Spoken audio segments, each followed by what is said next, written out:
মায়ের অবস্থা আগের থেকেও মানে খারাপ হয়ে যাচ্ছিল। মা একদমই উঠতে পারছিল না, আসলে কিছু খেতে পারছিল না, জল পর্যন্ত খাচ্ছিল না। বাধ্য হয়ে আমরা হসপিটালে অ্যাডমিট করিয়েছি, স্যালাইন চলছে এখন।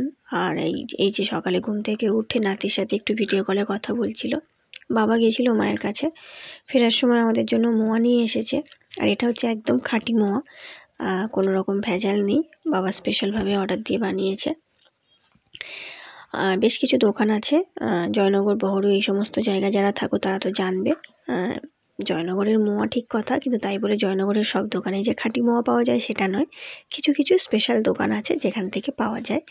লক্ষ্মীকান্তপুরেও কিছু দোকান আছে যেখানে বললে পরে অর্ডার দিলে ওরা খুব স্পেশালভাবে মোয়া বানিয়ে দেয়। বাবা নাতির জন্য সেইভাবেই মোয়া বানিয়ে নিয়ে এসেছে।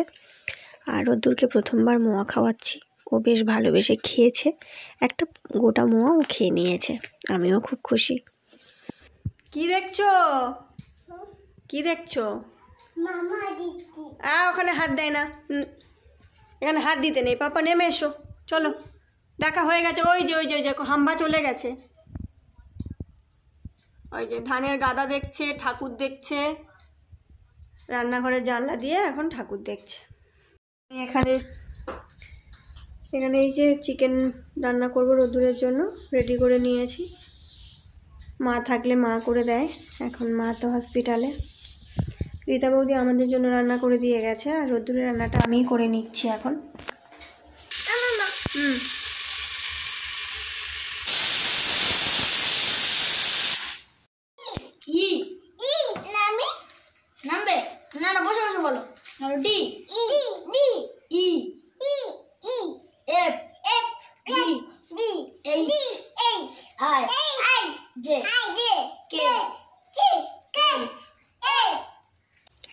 বাবা গেছে আবার হসপিটালে মায়ের কাছে, আর রোদ্দুরে স্নান খাওয়া সব হয়ে গেছে।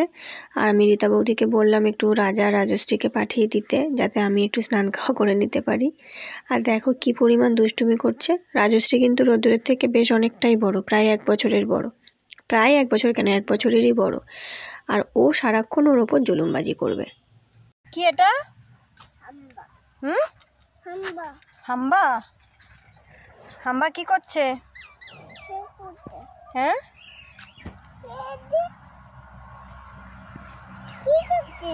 জিজ্ঞাসা করো হাম্বাকে কি করছে, জোরে জিজ্ঞাসা করো। খাচ্ছ? চলো চলো চলো, সামনের দিকে হাঁটো। এখন ধানের গাদা দেখবে, খুব মজা পেয়েছে আমাদের এখানে এসে, ধানের গাদা দেখেছে। হ্যাঁ চলো, আবার হাত দিয়েও দেখতে হবে।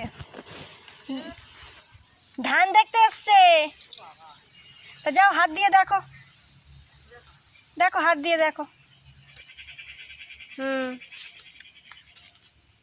দেখো কি এটা?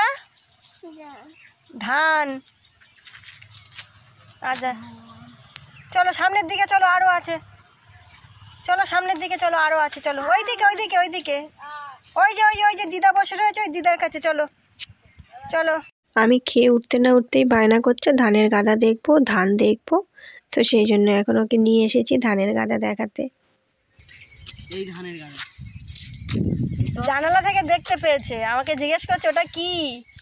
ধানের গাদা, দেখো ধান, দেখো ধান, দেখো ধান, দেখো ধরো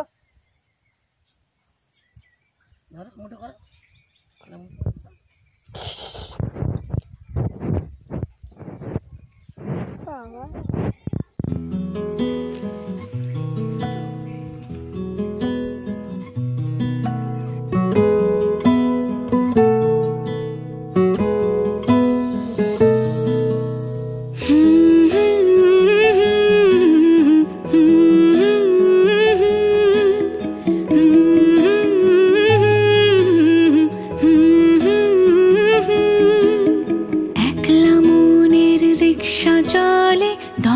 প্রেমের গল্প বলে শুকনো পাতার সন্ধে বেলার গান, কোন হরিণের দুষ্ট ছায়ায় খেলনা দোকান ডাকছে রে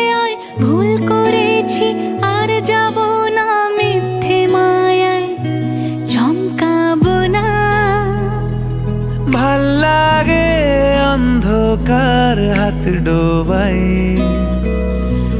এক নতুন গন্ধ তার পাচ্ছি তাই। আমি বাউন্ডুলে ঘুরি, যে আমাকে বাসবে ভালো তার আকাশেই উড়ি। আমি বৃষ্টি এসে গুড়ি মাথায় করে